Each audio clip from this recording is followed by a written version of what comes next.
sleuth.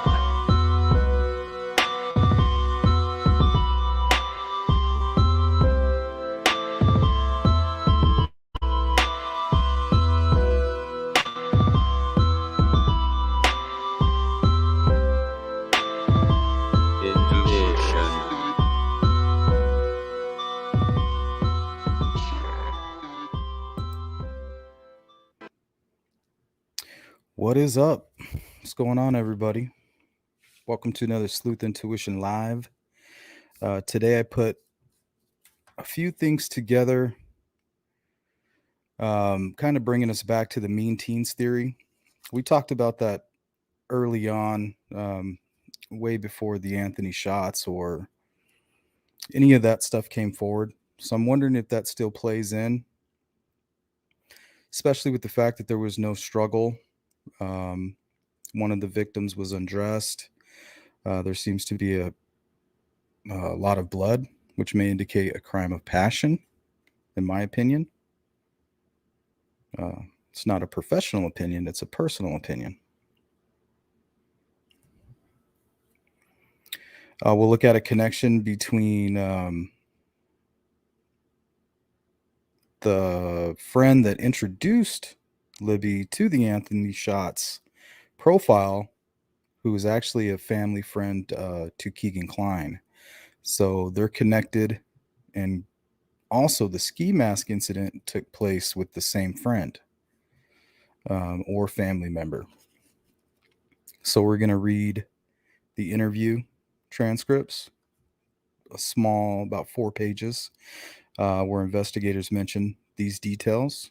But first, we're going to look at the mean teens.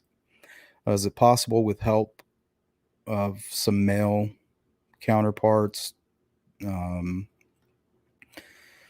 they were lured to a trap down there? Maybe connected with the Anthony Shots information, maybe not. So we'll see where that takes us. See, who do we got here? Jane from the country, hello. The stranger, how you doing? Yep, very possible. They were looking for Anthony Shots. They got Keegan Kline, maybe a friend of Keegan Kline's.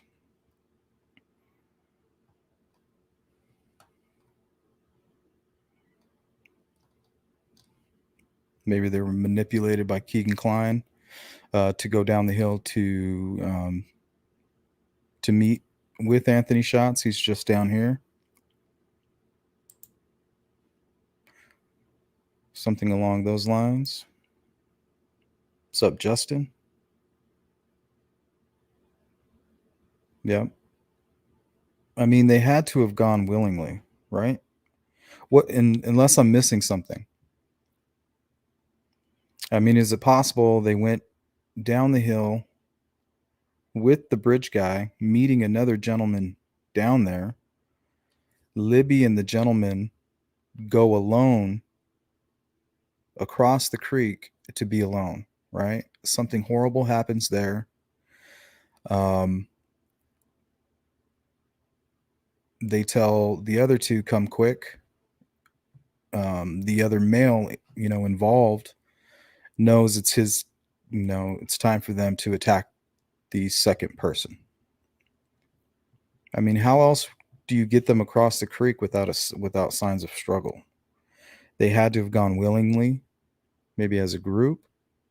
But why would one be undressed and the other one be nearby? It seems like there's all these little details that don't make sense. Hey, Jules, how you doing? Jules says, I do not believe they knew him. I tend more to think that their hands were bound or tied and mouth taped. Yeah, it's horrible to think that that's what happened, but we need to know the behavior so that we can identify this person.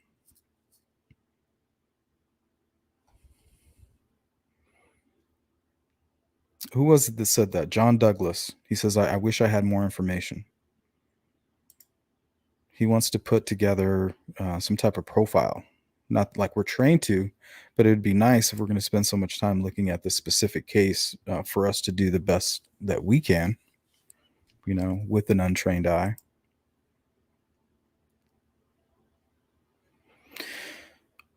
Hello, Ultimate Ninja 1984.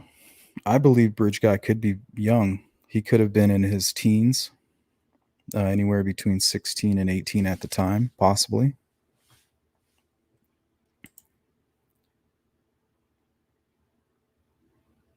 How? Let's see. Anna says, I think they did not know him closely. An acquaintance, maybe, but he was local and stalked them. That's why he seemed to have familiarity. Yeah, I always wonder if it's just somebody they know in passing. Because even Ron Logan, I'm sure that they know who Ron Logan is. Maybe they don't know his name or, um, exactly who he is as a person, but I'm sure at some point they've seen Ron Logan, you know, at the grocery store, near the trails. At some point they recognize that man.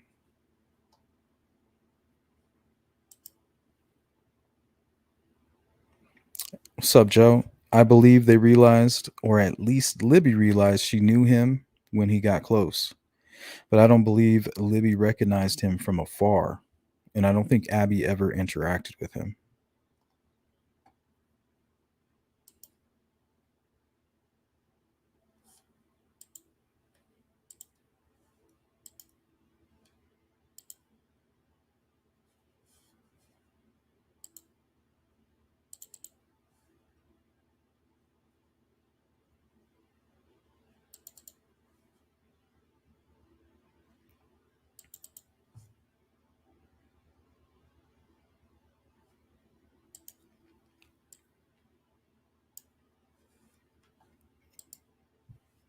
How's it going, Chopper?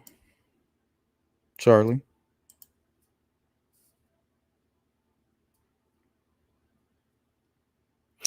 No. No new camera. It's a new t shirt.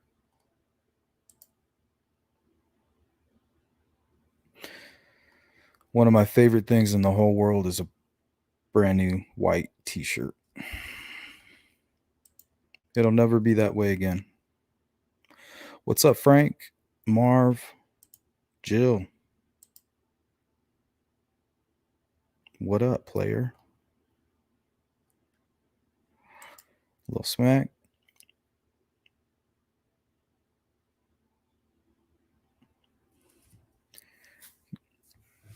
Yeah, Little Smack. Interview with Doug Carter you played during your last live really makes it seem that they are confident this person is local. Even I've said it.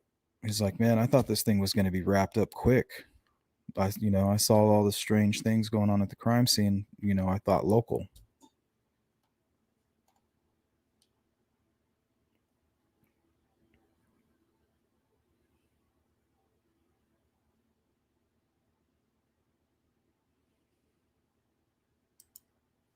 Yeah, 40, apparently 43 seconds. I don't know. I have a feeling that video will be released. If they release anything, it'll be that.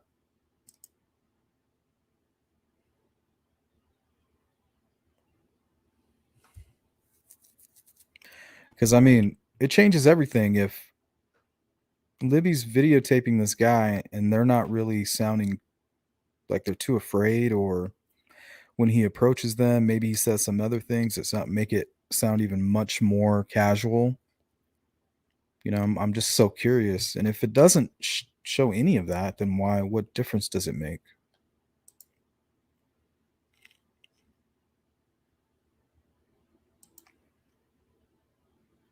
Plus, if you release the unedited video, it gives web sleuths the chance to look at the original source, before it went through Disney and NASA and law enforcement, before they all got their hands on it. I would like to see what it looked like originally.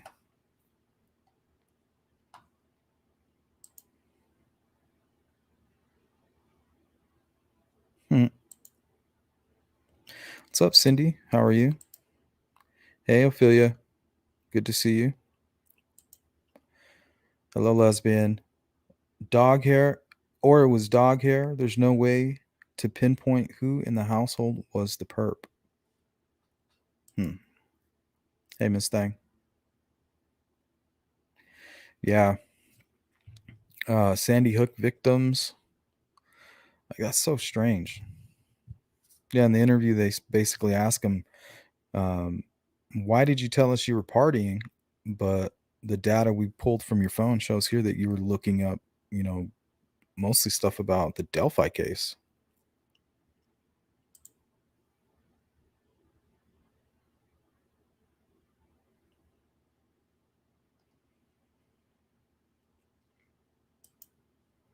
What's up, Callie?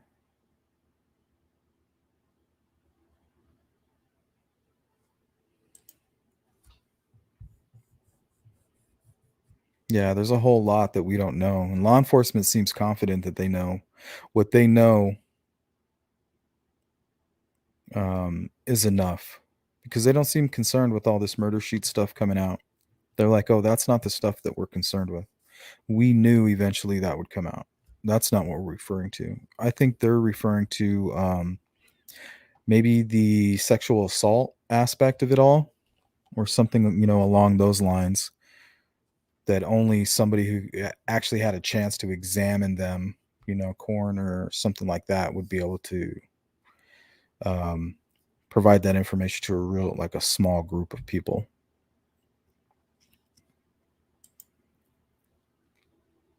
Hey, Carrie Ann.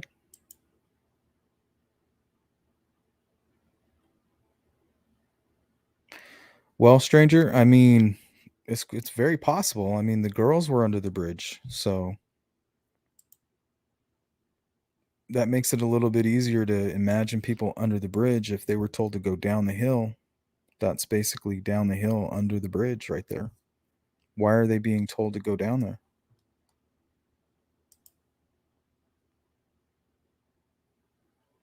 Hey, take it easy. I'm sure I'll hear from you soon.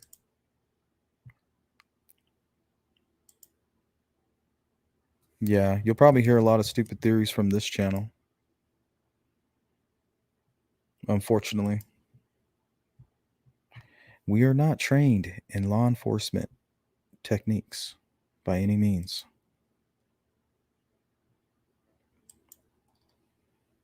I think we're more searching for an understanding. What's up, Courtney?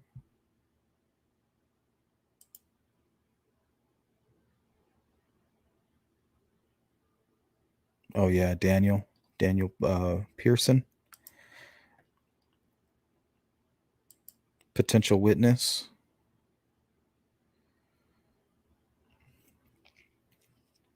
But I believe he's just one of those guys that, along with a lot of people, they saw, flannel shirt guy, or they saw some of the searchers, maybe Cody and Mike.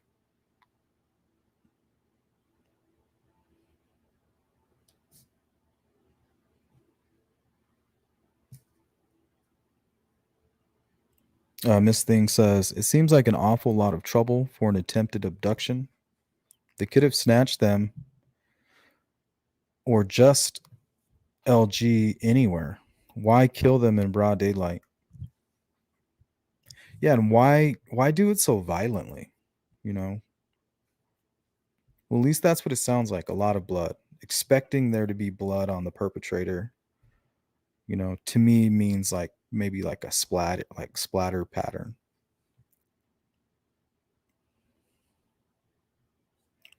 We need some forensic experts to chime in on that. So to me, if it's a violent crime, it's in the middle of the day, just before Valentine's Day. One of the victims' clothes were off, apparently. 14 years of age. To me, this something screams teenage, some type of the mean teen theory. You know, Valentine's Day, crossing the creek willingly. Well, not only crossing the creek, they crossed the bridge. I mean, why would you cross that bridge? We've listened to enough interviews from Anna to say, yeah, we used to go down there as a family, but she was very upset to know that she was on that bridge. So not only did they cross the creek, they had to cross that bridge. So why are they crossing the bridge in the first place? Just to do it? A dare?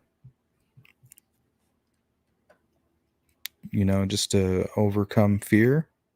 Or were they trying to find privacy? Or were they trying to get away from, the general public? Were they looking for secrecy?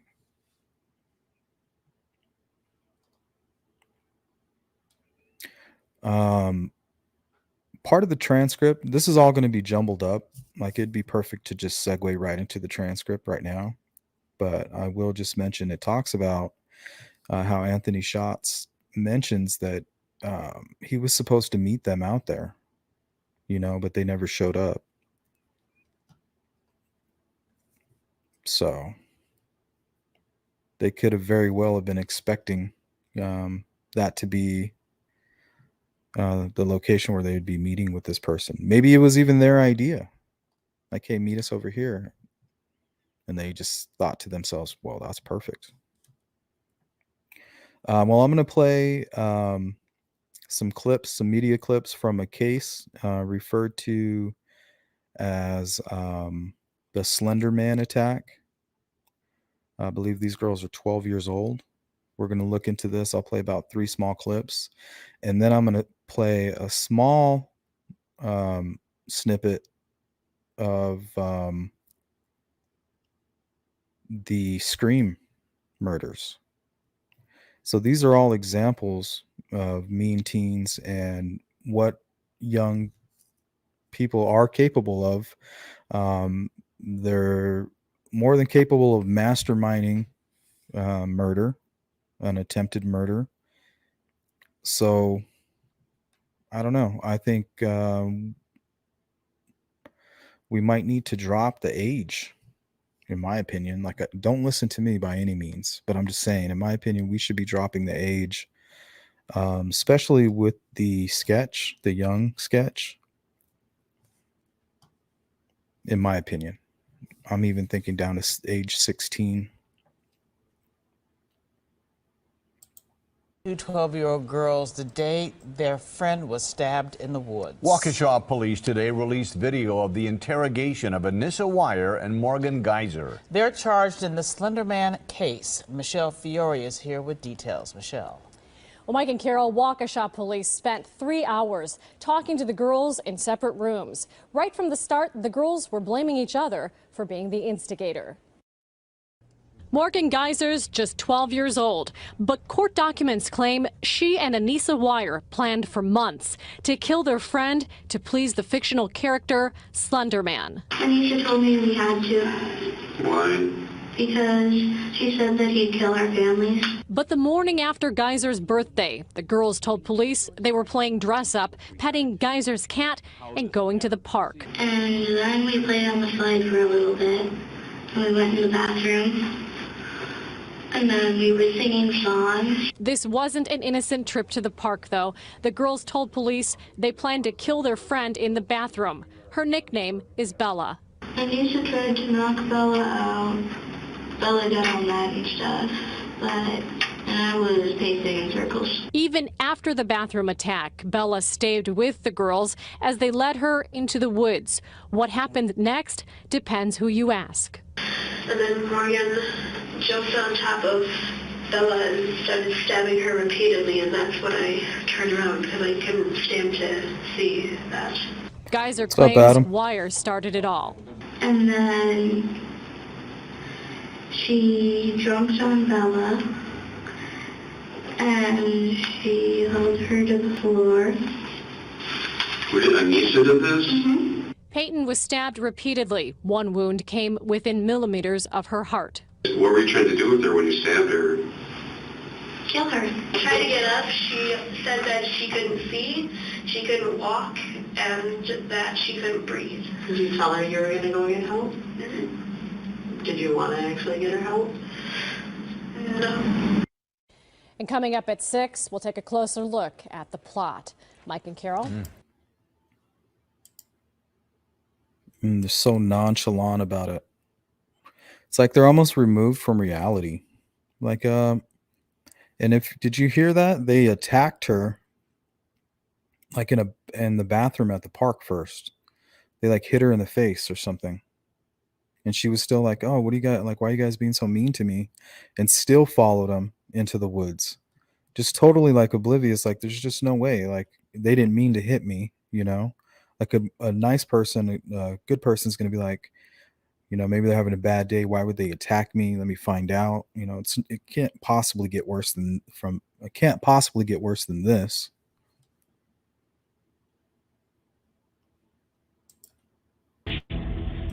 Where's Bella's body now? Bella's at the hospital. Okay. I thought it was still out there. The crime scene. Did you think that she died? Yeah. She is alive. Okay. Have you ever watched any of those interrogations? I watched a little bit. What was your reaction? It was a little shocking to me to see that they had this big, huge plan that they had been working on for months.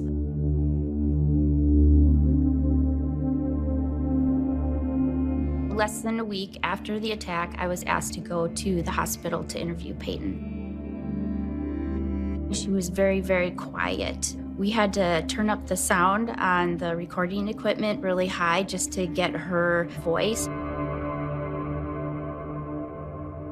Do you remember leaving the park to go to the woods?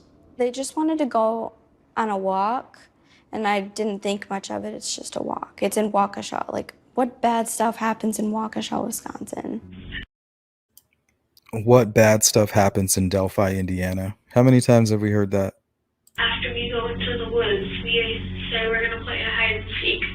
And Nisa told me to lie on the ground and like cover myself in like sticks and leaves and stuff, but it was really just a trick. Did you hear that? Cover yourself in leaves and sticks. On the ground and like cover myself in like sticks and leaves and stuff, but it was I thought that was really After strange. we go into the woods, we say we're gonna play a hide and seek. And Nisa told me to lie on the ground and like cover myself in like sticks and leaves and stuff, but it was really just a trick. It took a long time throughout the interview to finally get her to say Morgan's name or that Morgan had even stabbed her. I give it back to her and say, you go ballistic. And she said, okay, I'll go ballistic when you say you want me to. When you hear them describe to investigators, Anissa, telling Morgan just to do it, I think the word was go ballistic. Oh, I remember that. I do remember them chatting right next to me while I was just laying there. Morgan said, don't be afraid, I'm only a little kitty cat, and jumped on top of Bella and stabbed her repeatedly. And do you remember when it started? Kind of. I didn't feel anything because my body was in shock from the adrenaline. I didn't feel a thing.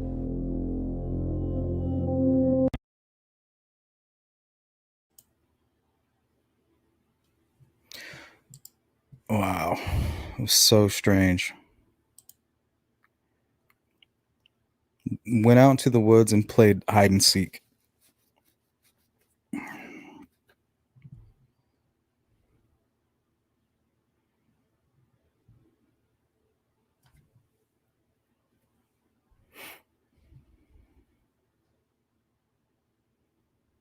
And I keep hearing about these leaves and these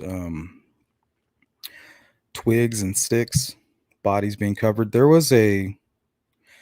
I'm having trouble finding or remembering the name, but there's an actual serial killer out of Oregon who was killing women in groups of 2 and covering them with sticks and leaves.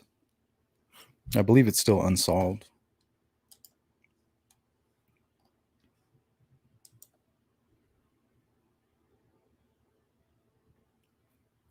creepypasta. I remember hearing about that.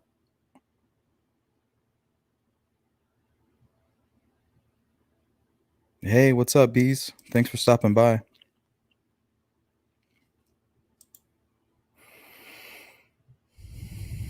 Premeditated murder by kid psychopaths. You think that's possible?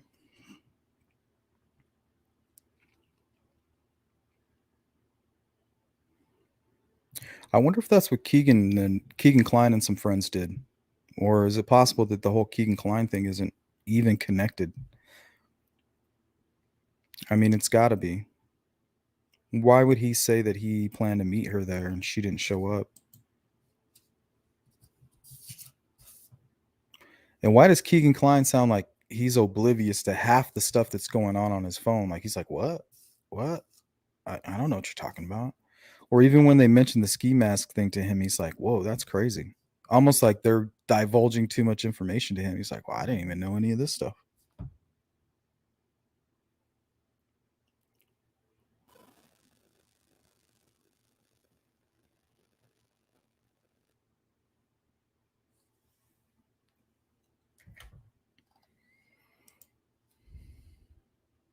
Yep, 12 years old, all three of them. And they planned this for months. They woke up one day and they said, today's the day. We're going to kill our friend. What's up, TTM?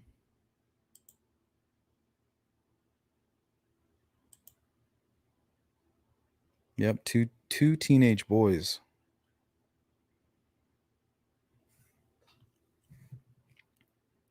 Or even a group of boys. Maybe there was a group of boys under the bridge. One was just barely showing up.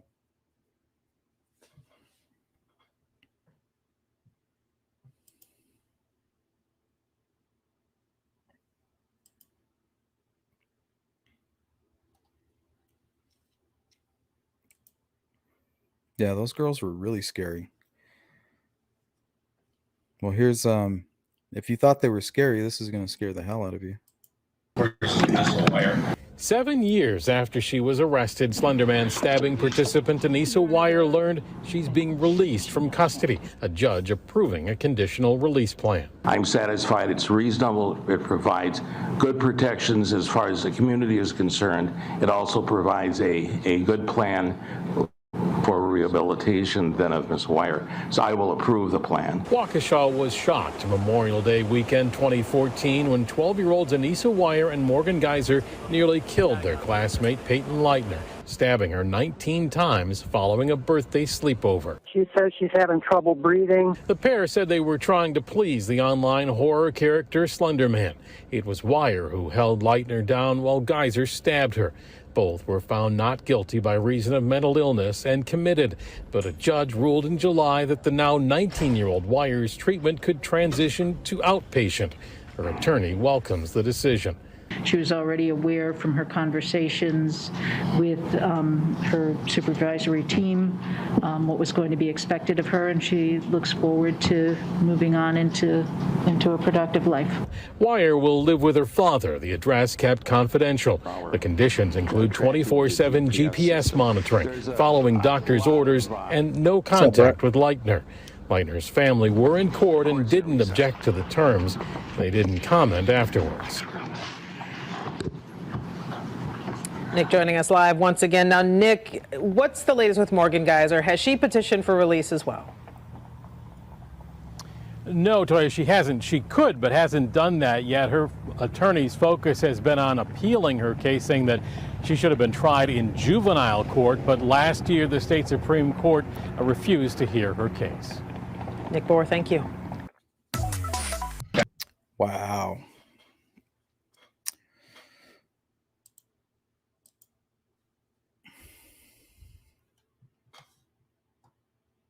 So that was the Slenderman attempted murder. I mean, talk about a fighter. She had to crawl out of the woods.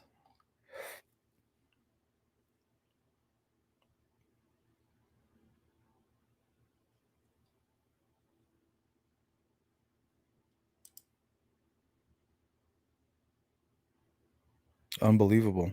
You would, if they were never caught, if she just died, and wasn't able to ID her killer. Imagine the conspiracy theories. Imagine the speculation.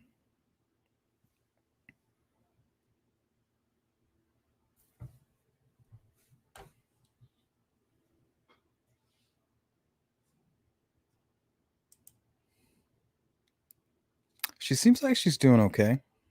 I mean, she's definitely going to have trust issues.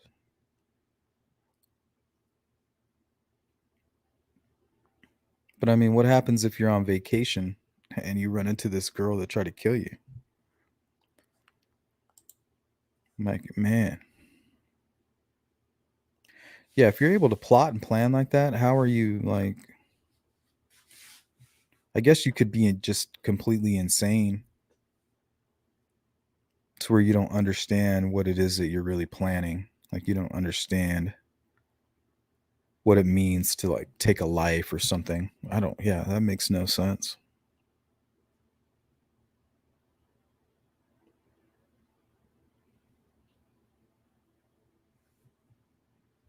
Some champagne.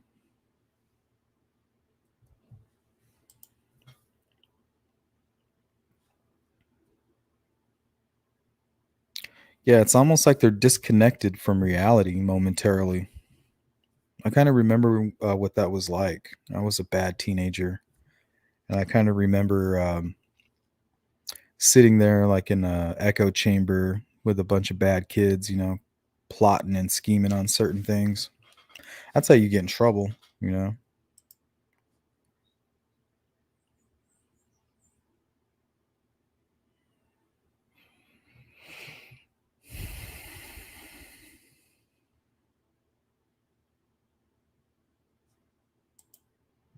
Mm-hmm. Sports. Yep, I'm a firm believer in sports as a young teenager. Could change your life. Well, if you thought the Slenderman attack was extreme, this case here of mean teens is 100 times worse and more closely what I'm thinking about relating to Delphi as far as a theory. Potentially two young boys completely out of their mind, out of reality, too deep into their fantasies. That's the thing when you're young, your imagination can just completely run wild. So now your imagination mixed with your, I guess, chemistry changing, testosterone, things along those lines. Um, yeah, if you're not mentally stable, something like this could happen, I guess. People, I know it's the wrong thing, but hell, you restrict somebody from it, they're gonna want it more. We found our victim, and sad as it may be, she's our friend. But you know what? We all have to make sacrifices. Our first victim is going to be Cassie Stoddard. She's going to be alone in a big, dark house out in the middle of nowhere. How perfect can you get?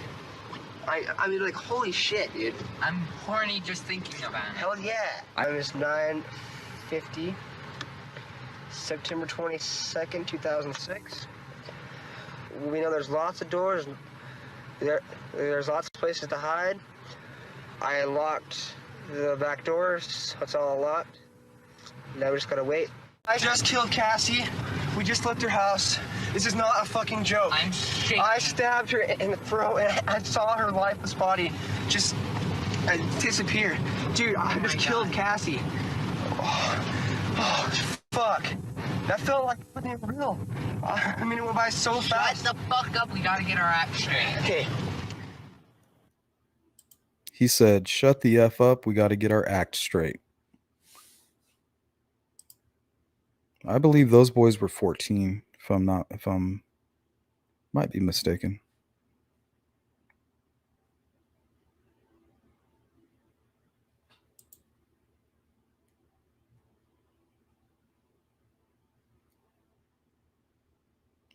Definitely worth it.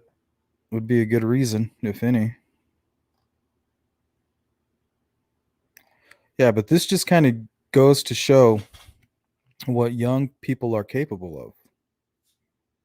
You know, they get into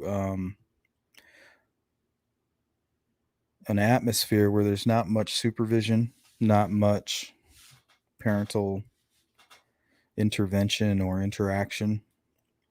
You know, you just got your crazy buddy.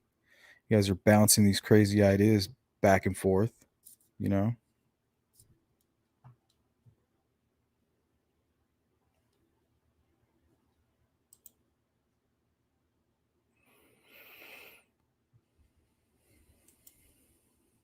Yeah, I don't think any drugs were involved in these cases.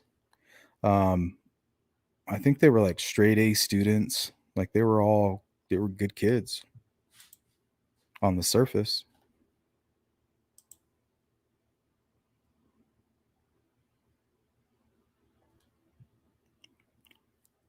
Yeah, go type in the Scream murder, and there's documentaries, there's information, and there's updates. I mean, it's a crazy case. That poor girl. For what? It was all for thrill. It was a thrill kill. These guys somehow lost their grip on reality and went and took somebody's life.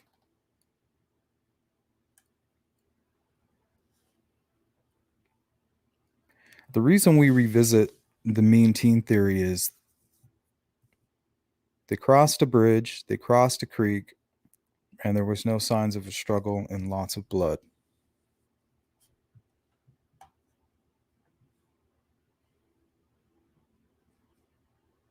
To me, that says they were somewhat familiar with the attacker or attackers.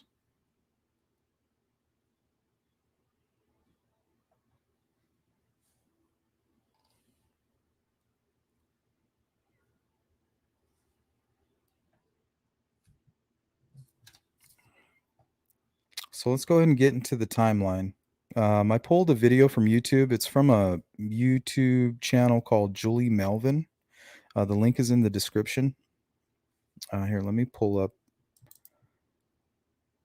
I took a screenshot of her description of this video to kind of give us an idea of what she's showing us here.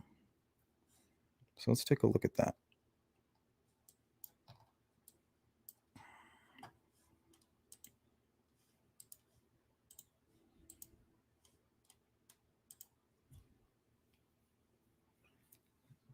So she says here, I walked as fast as I could without running and put myself in the mind of the bridge guy, like I was on a mission and on a time constraint to get to the south side of the Monon High Bridge.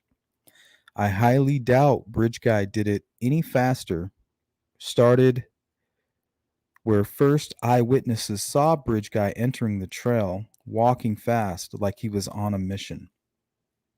Okay. Now it's my understanding that Julie Melvin is very familiar with Delphi and possibly local. I hear her name often.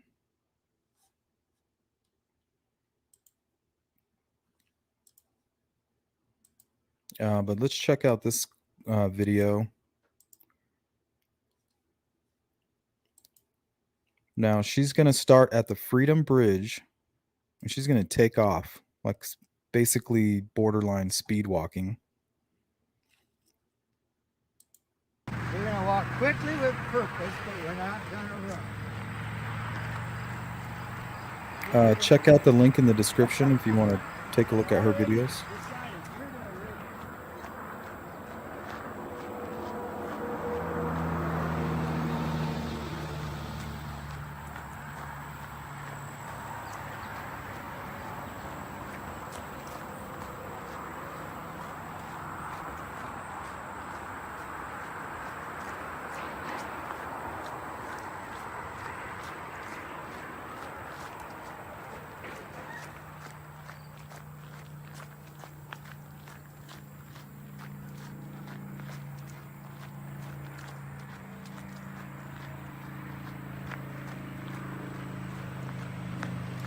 Yeah, she's really cooking.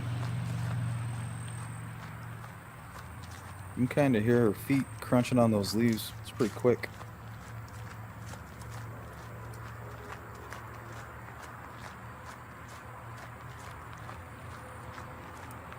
Thanks, Dave.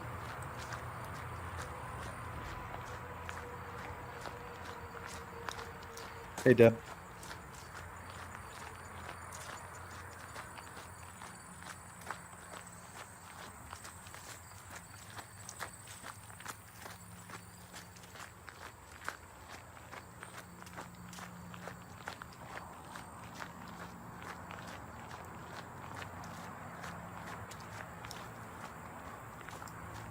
Hey, peace.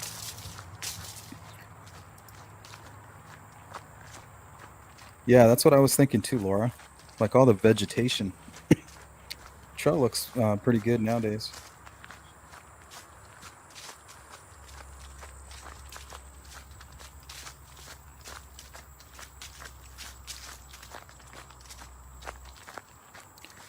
So we're at the 2-minute mark.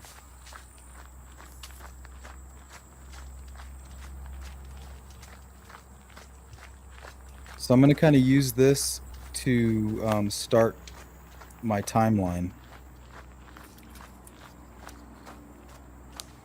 So the girls were dropped off around 1:15, roughly. The affidavit says 1, but we've heard Becky mention multiple times 1:30, and then others say 1:15. So we'll say 1:15. I'm assuming that 2 p.m. was the first Snapchat image. We'll show that image. And then the second Snapchat image, which was done at 2:07, with Abby walking on the bridge. And then at 2:13 was the bridge guy encounter. And then we're assuming around 2:14 is down the hill. 3:15, Derek German arrives.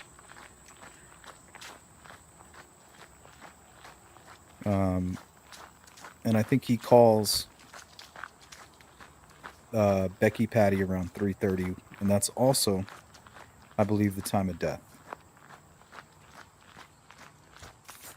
It'd be nice to get some verification on that, the whole 3:30.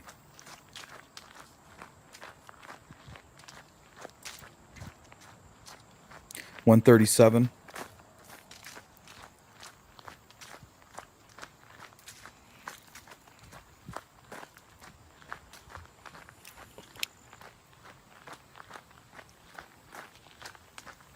Okay, she's at the 4-minute mark here.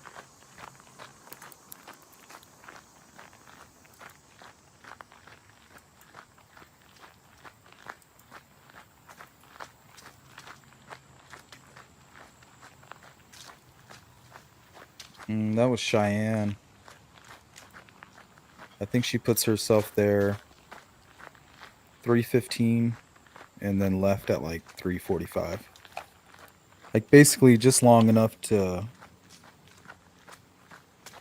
walk across the Freedom Bridge, walk across the Monon High Bridge, snap a few photos, hang out for 10-15 minutes, and then head back to your car.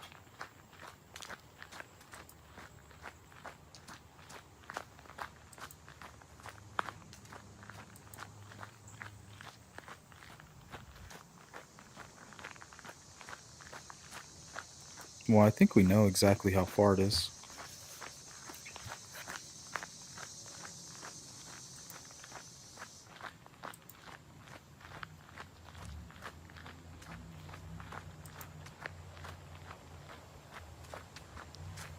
Yeah, 3:30.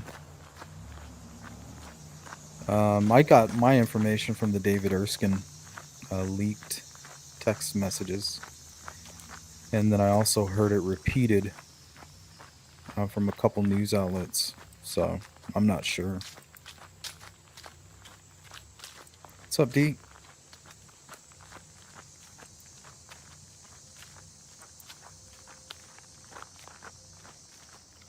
Okay, so she's just under the 6-minute mark.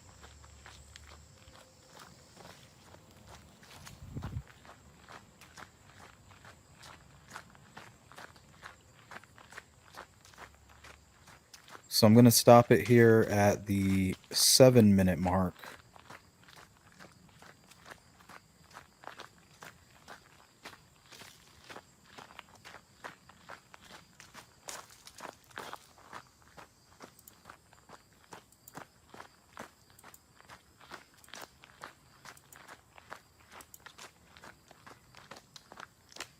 Later, Willow. Hey, Hannah.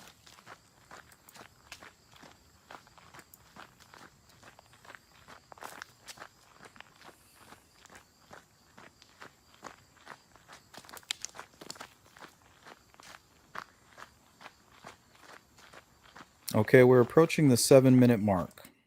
Now, the reason I wanted to... hold on, let me pull up some images real quick.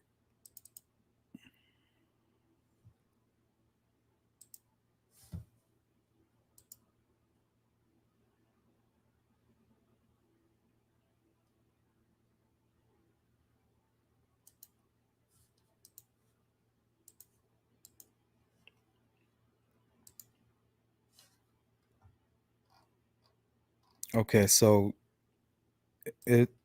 this timeline theory is based upon how long it took Julie Melvin to walk from the Freedom Bridge to the Monon High Bridge at a high rate of speed, or a fast walking pace. So what I'm thinking is, when Libby put this image up, it would have been about 2 p.m. Okay. This image here, I believe, is what triggered the bridge guy to begin his walk. Okay. So that's at 2 o'clock. Now, 7 minutes go by, and this is taken at 2:07. So that's pretty much where we are in the video here. Okay, so this image was just posted of Abby.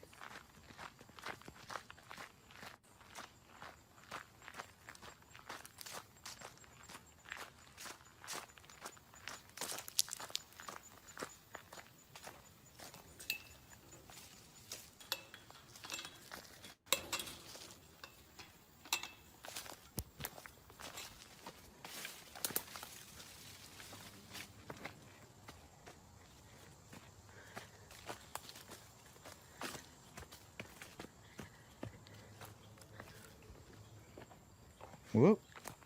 Zipped right around that fence.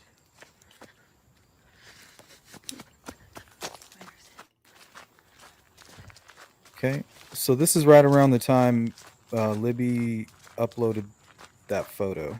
This photo right here.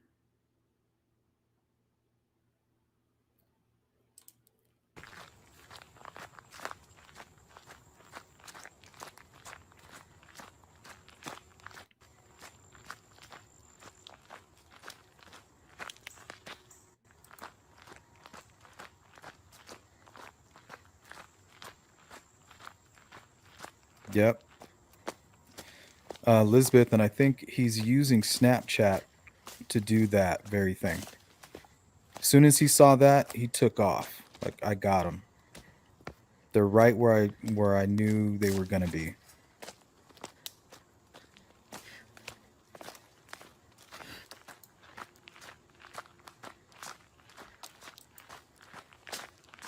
So the girls are getting much closer, must be getting closer to the end of the bridge now.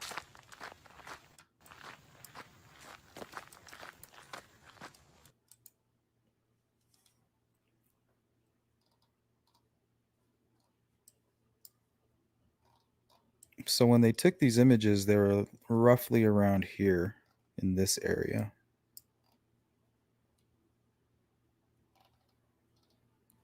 One was taken in facing the southeast direction, and then they just turned around.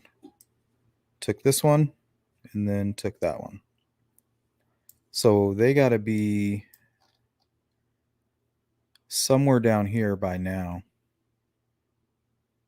And the bridge guy is approaching here.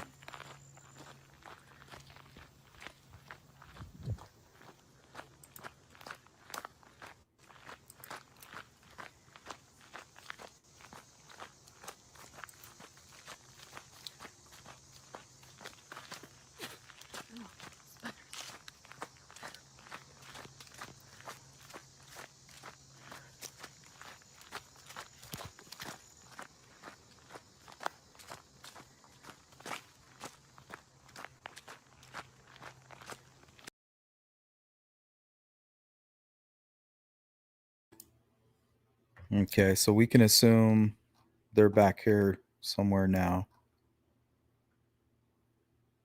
Maybe somewhere in here between these two planks.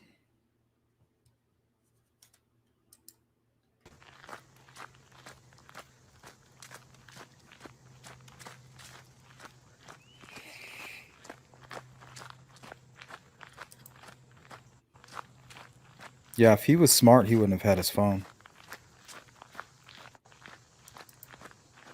Or a burner phone. Yep.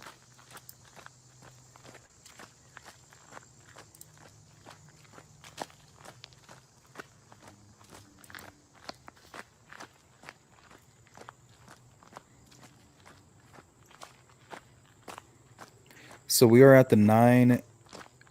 We're closing in on the 10-minute mark. And we know that the bridge guy says guys right at the 10-minute, or excuse me, 2 hour and 13-minute marker. Right at 2:13. So we're closing in right now at about 2:10. So he's got 3 minutes from this point to say guys. So let's see where he ends up for this theory to be accurate. All right, she just hit the bridge. We know it takes about anywhere between 3 and 6 minutes. So yeah, that's pretty accurate. Now let's say he was walking from the CPS building. 10 You know, that would have 20-some seconds. And we just start going. 10 minutes, 27 seconds is what she said. So it would have been 2:11 right here. In 2 minutes, he will be saying guys. So I mean, that's pretty accurate. And there we are. So that's our time. Bang. So that all lines up perfectly.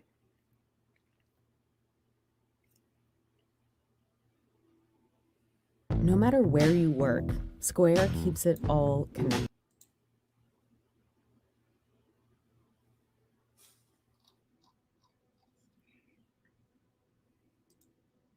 Unless I'm missing something.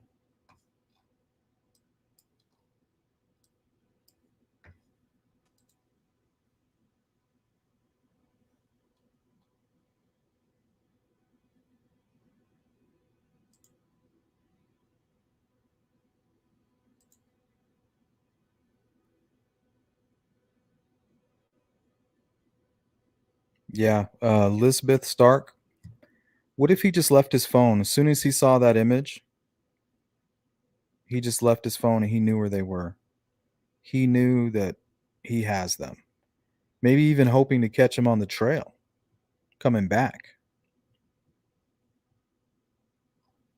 Who knows? But I mean, that timeline matches perfectly. 10 minutes to get from the Freedom Bridge to the Monon High Bridge, and then 3 minutes to catch up to the girls and say guys.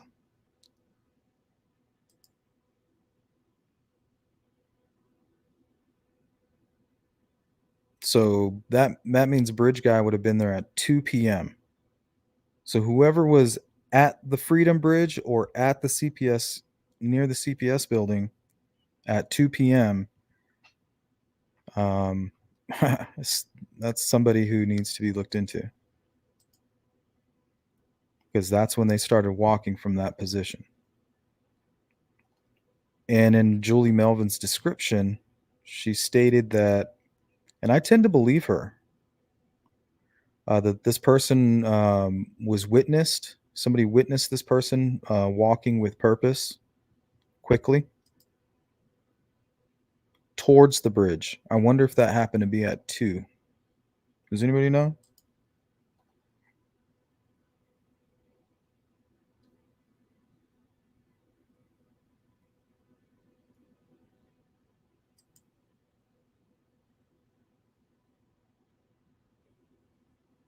Yeah, or the radio. But I mean, with this timeline, it's perfect. It makes total sense. From the moment she takes that first image is exactly the amount of time it would take to go catch up to them and say, guys, from 2 to 2:13.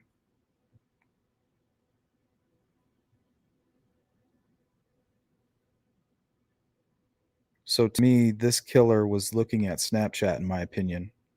He was looking at Snapchat when that image popped up. Boom. He said, there we go.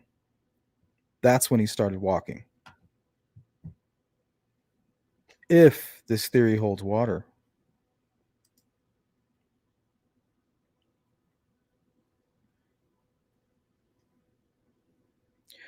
I don't think if he was at the CPS building, he can see them being dropped off. I don't think he could see them being dropped off from the Freedom Bridge. So if he's seen them being dropped off, he may have either parked there and already been on the trails, maybe watching.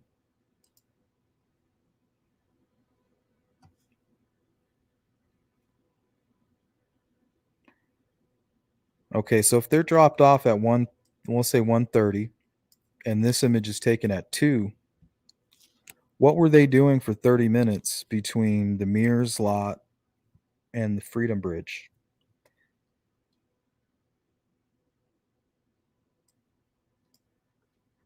So before they took this image, there was 30 minutes. And we could assume it may have taken them, a slow walk, 10, maybe 10 minutes?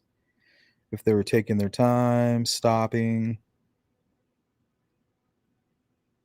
So I would say maybe 20 minutes of unaccounted time between being dropped off and taking this photo here.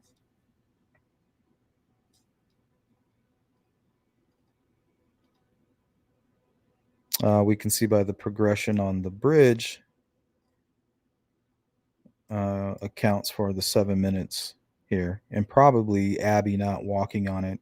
She has her hands in her pockets, but they're the pockets of her jacket that she can easily extend out for balance.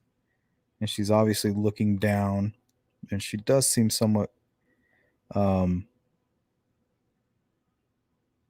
don't know, maybe concerned with the bridge. She doesn't appear to be a novice.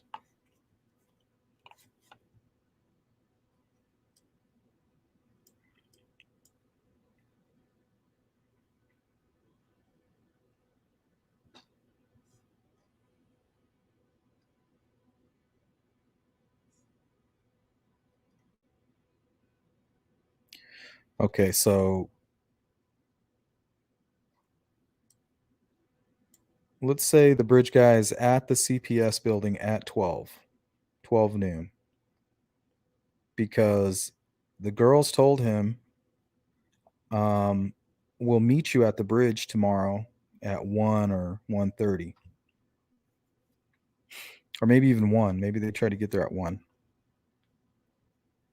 So he gets there at 12, maybe walks the trail ahead of time, goes and sits back in his vehicle, and is just waiting for any sign that they're there. And then right at 2:00, this photo appears. He's impatient, pissed off about something, begins walking. Okay. A few minutes after this image, 2:13, so around 2:14, they're down underneath the bridge at that point. So right at 2:15 and the time of death, which was 3:30, that's a lot of time. What's going on between 2:15 and 3:30?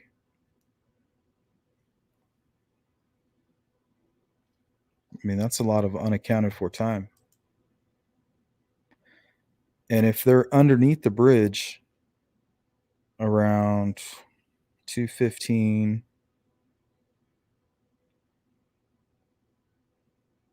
And we know that there's people that are also near the bridge. Derek at 3:30, flannel shirt guy 3:30, Cheyenne 3:30, apparent couple. So there's all these people that are there right around 3. So if they're underneath that bridge at 2:15, that gives them plenty of time to go somewhere else, to walk across the creek without anybody seeing them. So I mean, there's plenty of time for them to go and kind of disappear from the public view, and then right around 3 is when people start to um, cross the bridge and enter back onto the trail system. But it's possible that nobody's seen them, or they were hiding purposefully.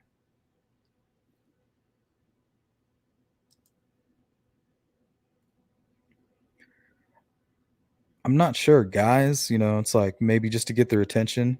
Like, guys, like, hey, you don't have to worry. Like, I know why you guys are here. Come with me.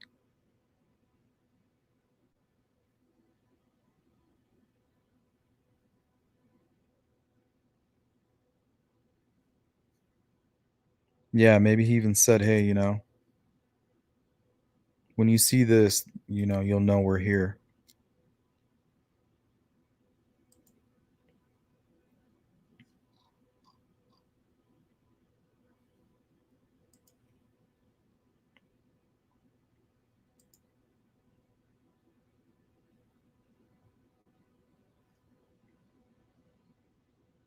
Yeah, if the whole vehicle CPS thing means anything, could have been there at 12, hiding until 5, or just kind of taking a longer walk back to his vehicle.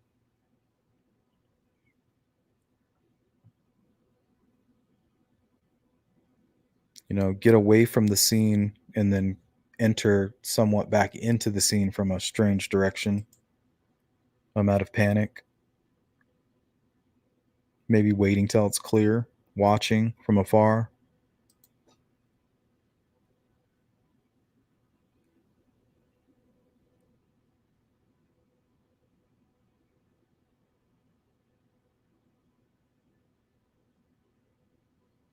Well, this one here is the one that was at 2:07, and this can't be the first image. This here would be the first image.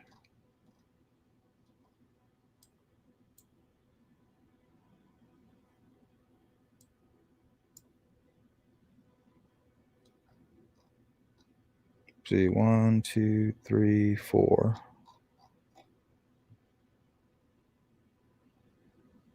Wait, 1, 2, 3, 4.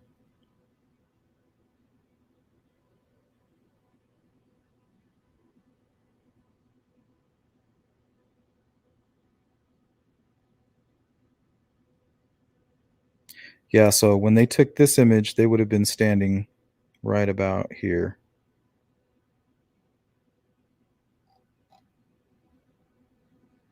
And then when they took this photo, they would have been standing, Libby would have been standing probably right here.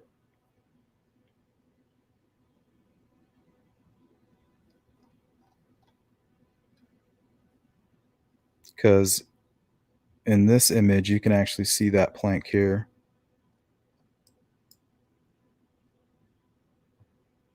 So she captured this one in the first image, but was actually standing near this one when she took the second image.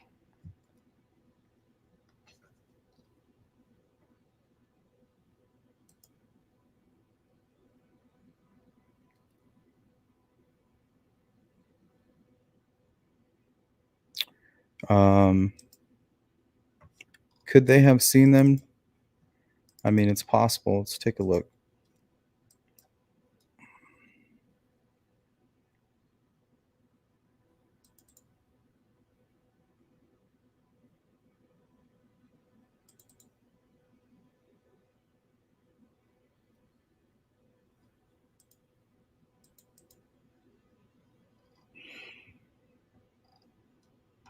I'm just looking for a map here.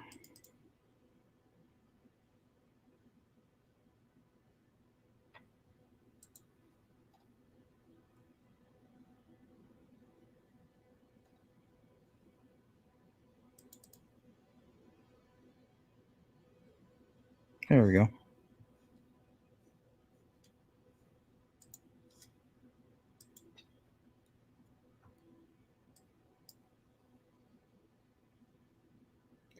Okay, so if they are parked,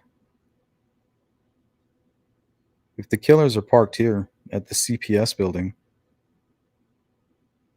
I mean, there's just no way that they're going to see them being dropped off.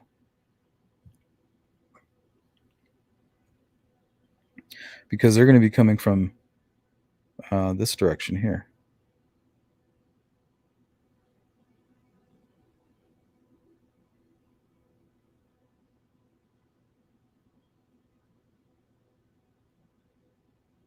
So they would have been heading southwest. I don't know. What road is that?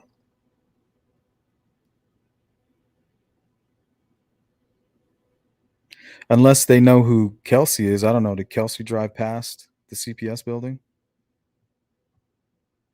I don't know if they would know who she was. I mean, that's possible.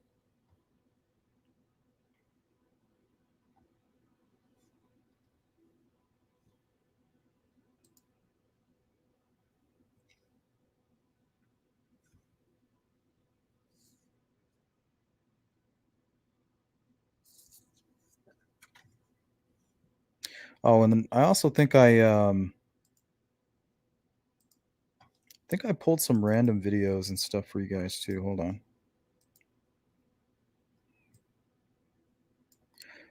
So I noticed in this news report, they're kind of quoting the family, and they never mention a creepy guy. They just mentioned this guy. There was no mention of him being creepy or anything like that.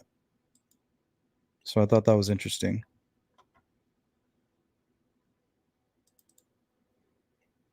We'll get your opinion on it here in just a second. Only changed Delphi forever. Two young girls, Libby German and Abby Williams, were found murdered. And today, our Emily Longnecker spent the day with their families talking about the progress being made in this investigation.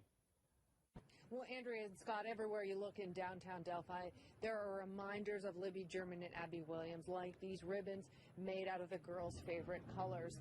An open investigation command center here downtown is another reminder. This one, though, that the girl's killer is still out there. It keeps Mike Patty up at night.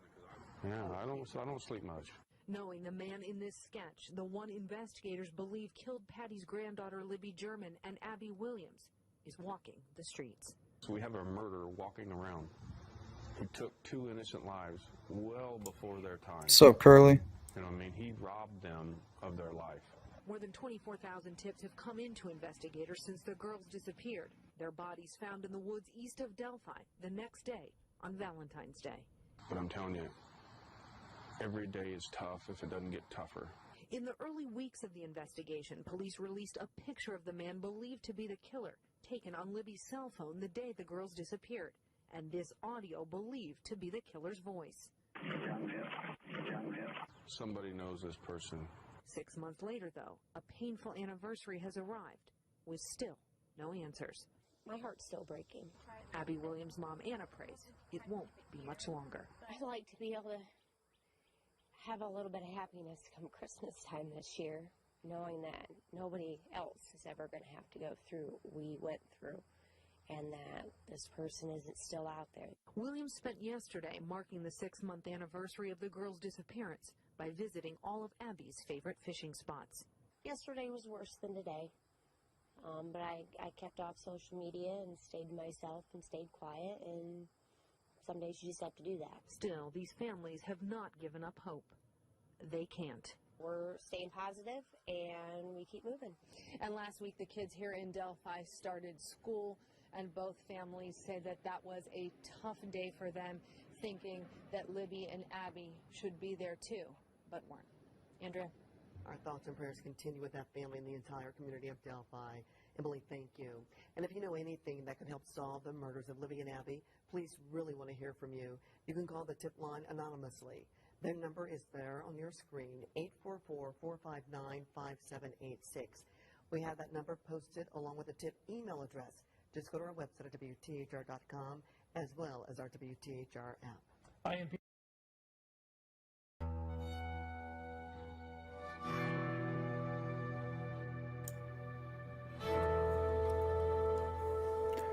Some stuff I was looking at earlier today. Our town lost their innocence. You hear of stuff, terrible things happening in the big cities, but you never hear of it here.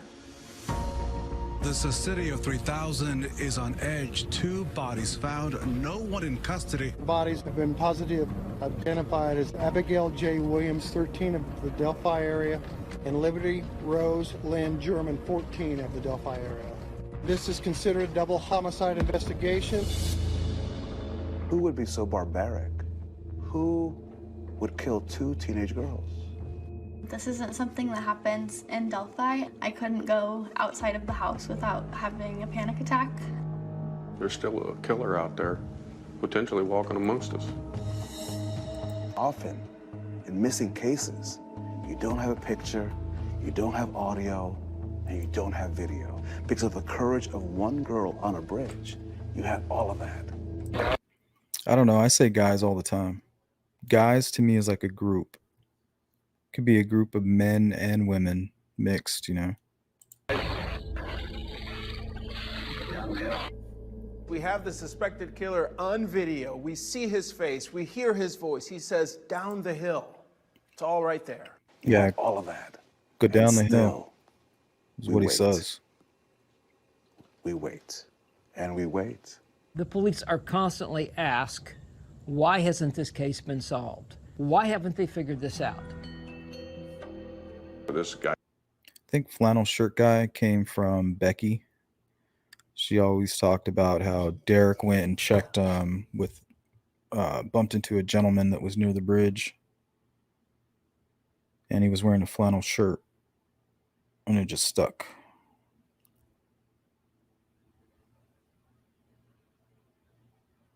That's my understanding. I could strike again. It could be your kids. It happened to our family. I don't want it to happen to anybody else. That person, we're standing here right now. What do you say to that person? Why? You son of a bitch. Why? Damn. That's what I say.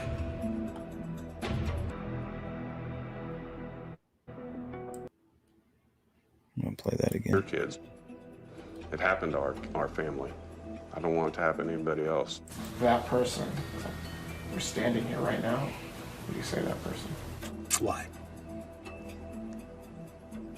You son of a bitch. Why? You son of a bitch. That's what I say.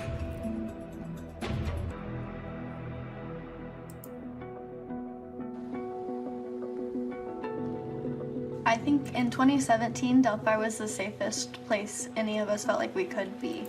We would leave our doors unlocked. We didn't have security systems.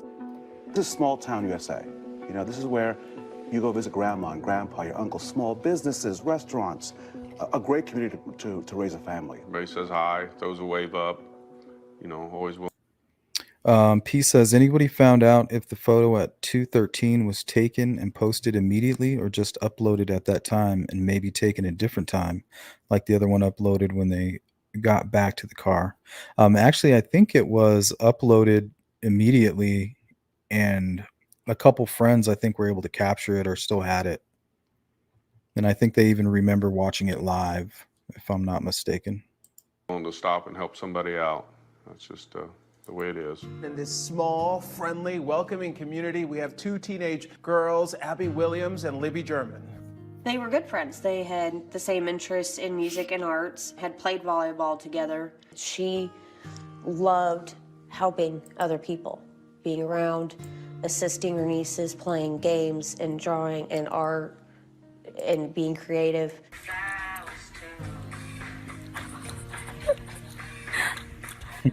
And music was very important to her also. She was working on the piano, and she learned how to play the saxophone. She and her aunt used to have their little jam sessions in the house. It was terrible, but they certainly enjoyed it. This is a quilt that we had made that tells a little bit of Libby's life. Libby wanted to try everything. She wasn't afraid of anything except the dark. She was very giving, very stick up for the underdog. We were inseparable. We were always together. We pretty much did everything together. They had so much promise. They were athletes, they were artists. There were things they were going to do. Everything was normal up till February the 13th, 2017. It was a beautiful day that the girls said, you know what, let's hang out together. BFFs. They went out for a walk. The old Monon High Bridge, the miles of trails that go through the parks. This is part of their history, part of who they are. There were tons of kids out there that day because, well, it was unseasonably nice. And See, tons of kids. That kind of reminds me of another thing. They say that they found the girls at 12 p.m. on the 14th, or 12 noon. Yeah, 12 p.m. on the 14th. But if you watch the RTV chopper footage, which is time-stamped around 11:45, there's no searchers. I mean, you can barely even find a couple investigators out there on that footage. Nobody's searching. You got people just waiting around at the fire station. So I think what happened is they found the girls very early on the 14th. And they had everything they needed by noon. Because Becky reported saying, hey, they found them around 12. And she went thinking they were still alive. And when they finally told her, hey, no, we found them, they're deceased. Just before that, she saw a coroner's van leaving. So why would there be a coroner's van leaving? So the reason they announced it, I think, at noon, 12 noon, was because if anybody was to come and trample or anything, try to attempt to get near, or the family break through, they already had everything that they needed, I think. What do you guys think about that? And it was, hey, we're out of school, can we go? I was getting ready for work, and Libby busts open the bathroom door, as in just sitting there, getting ready, and she says, hey, can we go to Highridge today? The moment I dropped them off, Libby got out of the car and turned around and told me she loved me.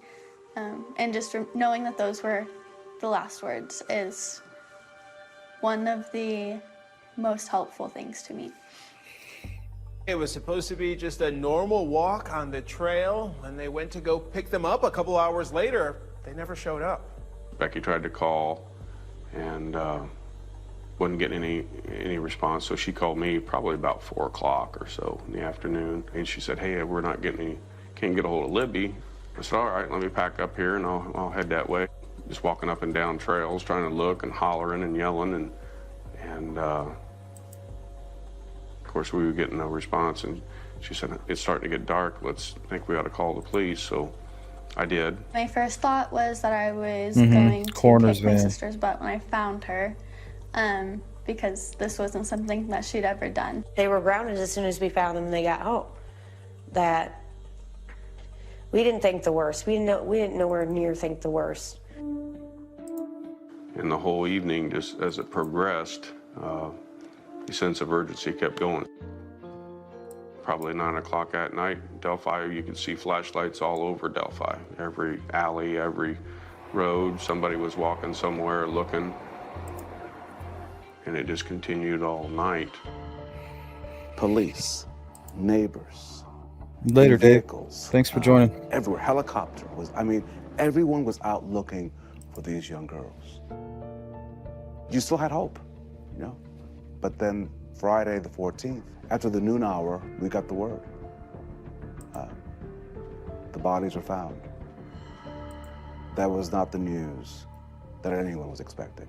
I had a friend that ran up to me and said her husband called her and that they found the girls, but she wouldn't say anything more. So we got to the trailhead, and I ran up to a fireman and said, you need to take me to Libby. She's been out all night. She's going to need me. I saw the coroner's van go by. Dang. See, that means that they were out there.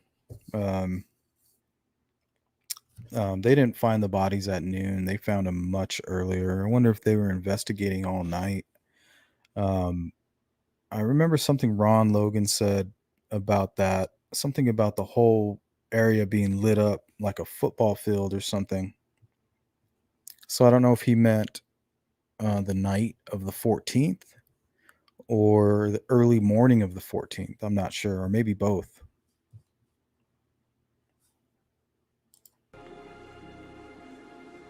And that's when it hit. She's not hurt and waiting for us. That's when I realized. Any loss of life is horrific. I think the part that really struck What's a up, nerve Zen? is when we're told that this is part of a criminal investigation. A crime has been committed. Yeah, he's good. This is considered a double homicide investigation. No further information will be released at this time. That changes the tone. That's an act of evil. Now we know that we have a murder mystery on our hands, and the entire country is watching. The police have gotten world. thousands of tips in this case.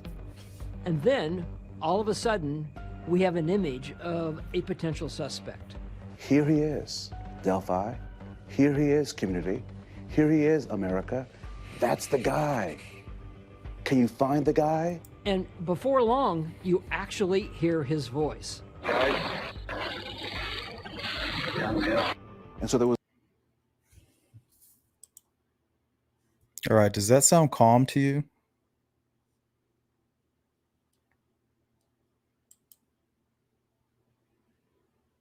Let's listen to that. I've been having this debate all morning.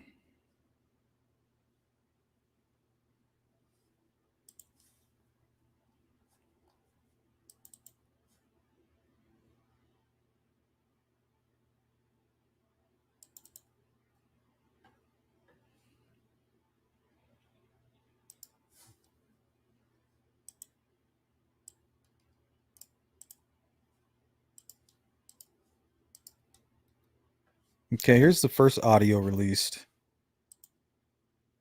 Ooh, I don't know why it's doing that.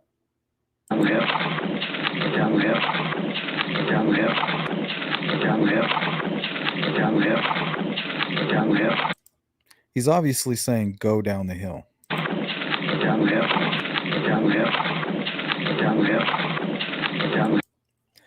But it's almost as if he's answering a question. Like, well, where do you want me to go?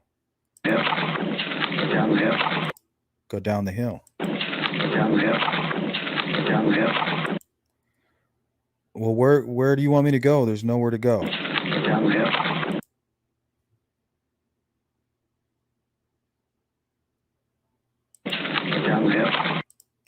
Something along those lines.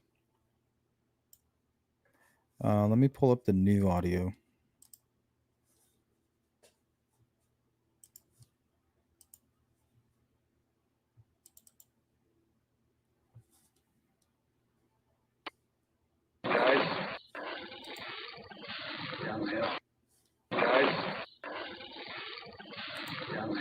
Can you hear that? It sounds quiet all of a sudden.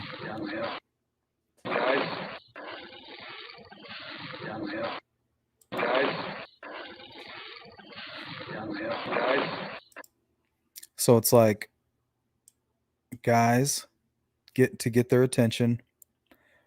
Small conversation, and then, well, where do you want us to go? Go down the hill.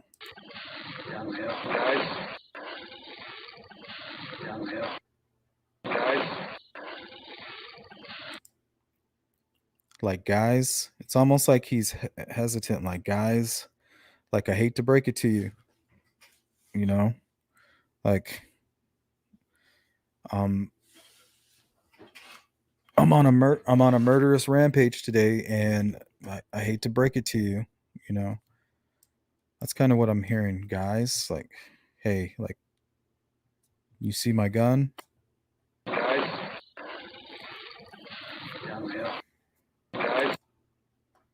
Like, guys, you're gonna come with me. You're gonna do what I tell you to do, or I'm gonna use this. Well, where there's nowhere else to go. Where do you want me to go?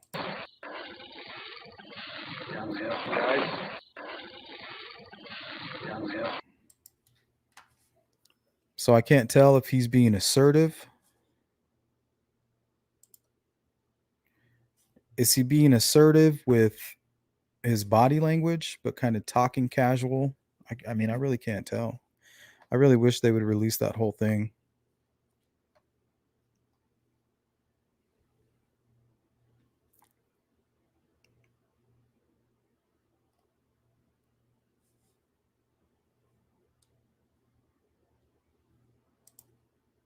Hope and anticipation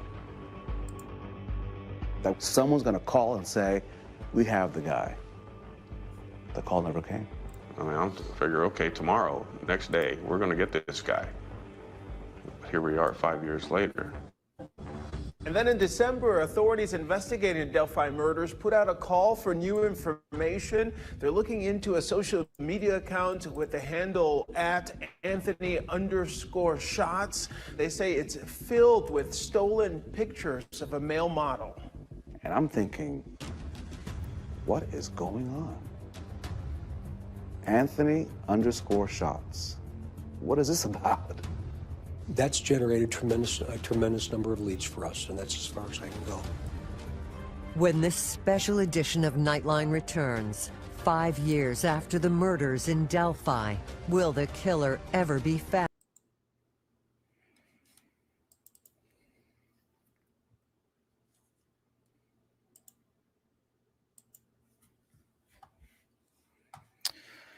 All right. So that's a perfect segue for the video interview transcript for Keegan Kline.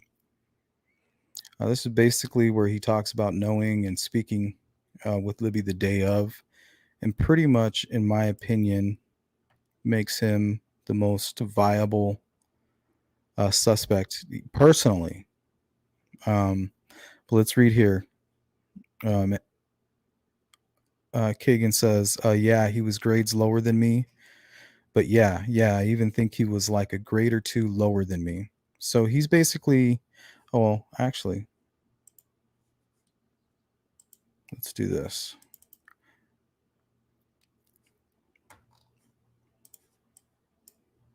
This is also proof that Keegan is a bold-faced liar, by the way. So early on, they set a trap for him.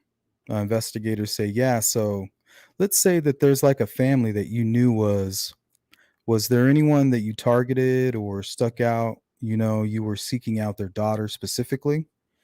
Keegan says, no. Seeking out and targeting, no. Trying to talk to when they were underage? Yes.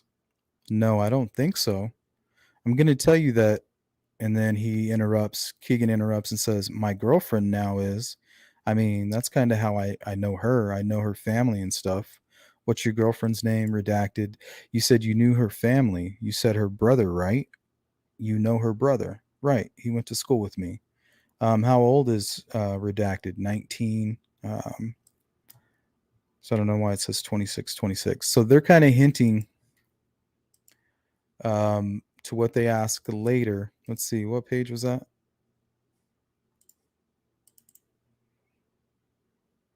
So that was page 106. And then we're going to jump all the way to page 144.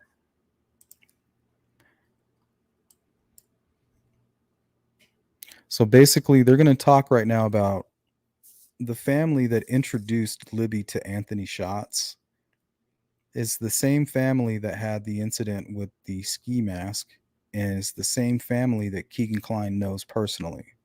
So in my opinion, that's an important fact there. But we'll read this. You be the judge. So what? You connect with their entire family? I used to actually stay with them a lot. Who? When I lived in Galveston, when they lived in Galveston, stayed with the Redacted. Redacted was really one of my real good friends in like sixth grade, fifth grade, seventh.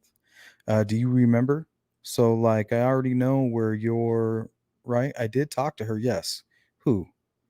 Not say like I remember when, you say it's that girl Redacted. I did talk to her back in the day. Like you dated her? No, like I tried to talk to her. Okay. And that's like where you said a little bit ago about the family or whatever. Yeah. That would be, I guess, an instant of me knowing a family and so a person associated with that family directly associated with that. So you notice here Keegan picks up on the trap that was set for him on page 106. This guy's highly intelligent. He picked up on the trap and he said, "Yes, I guess this would be an instant." And he references what was said on page 106.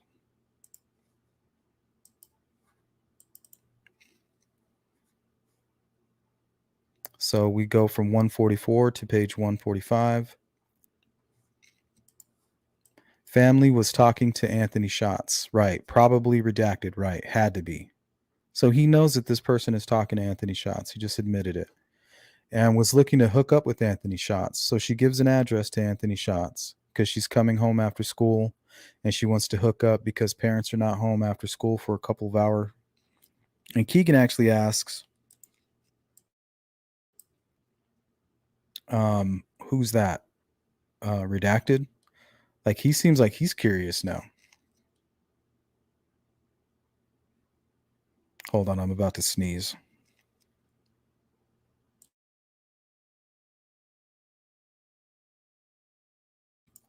Oh, my allergies are killing me. So he says, who's that? Redacted? Investigators say, someone associated with that redacted family. He says, okay.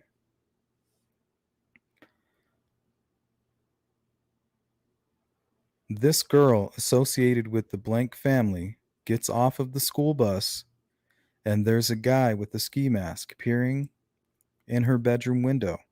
Okay, so you're trying to say that that's me or something? No, I'm not saying it's you. I'm just saying there's another coincidence that we have a girl talking to Anthony Schatz's account, and then she gives an address to Anthony Schatz because she wants to hook up with him. See, I don't even remember her ever giving me an address, but it's what we have, right? And she did. She did, and in fact, there was actually a police report filed when it happened, right?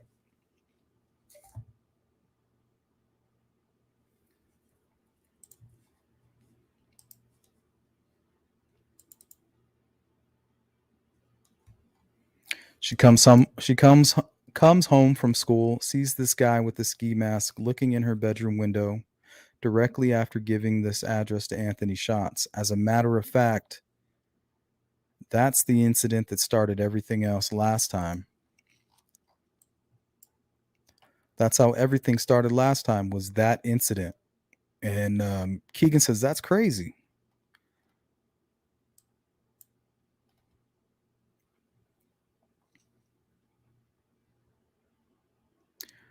And then he says, and hang on top of that, you searched about this redacted family the night before the ski mask incident. So either it's Keegan or somebody closely related, but I think it's Keegan. What do you mean I searched? The day before that happened, your phone shows that you searched the redacted family. What do you mean? I'm telling you, your phone searched. He says, like, what, Facebook? Right, okay. They're like, yeah, what is that, another coincidence? Yeah, I see what you're trying to put together. I swear to God, I was not looking in someone's effing window. We didn't say that. Well, you stop, you're implying that I. So he's getting a little flustered. And that's that part.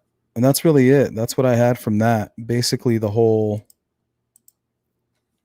ski mask incident ties in with how Libby was introduced to him. And then I wonder if she may have been the primary target. If the ski mask incident had something to do with silencing somebody, tying up loose ends, I'm not sure.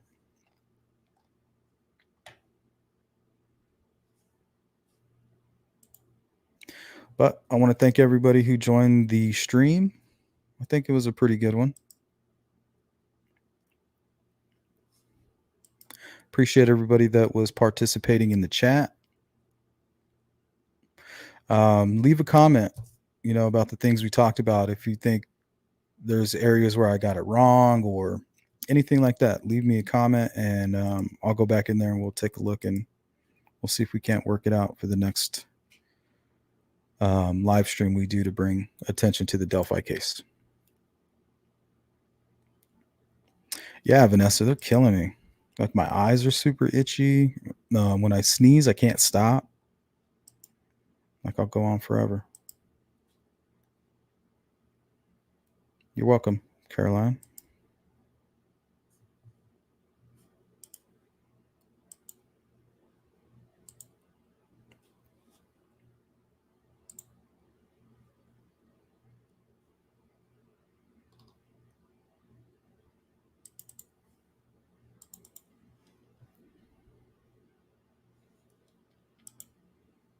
Thanks, Deb.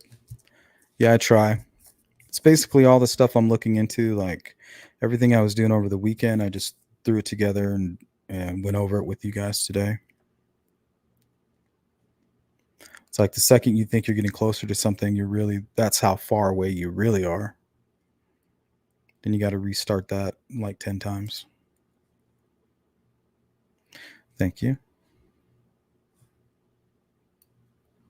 All right, guys. Well, I'm going to call it a night.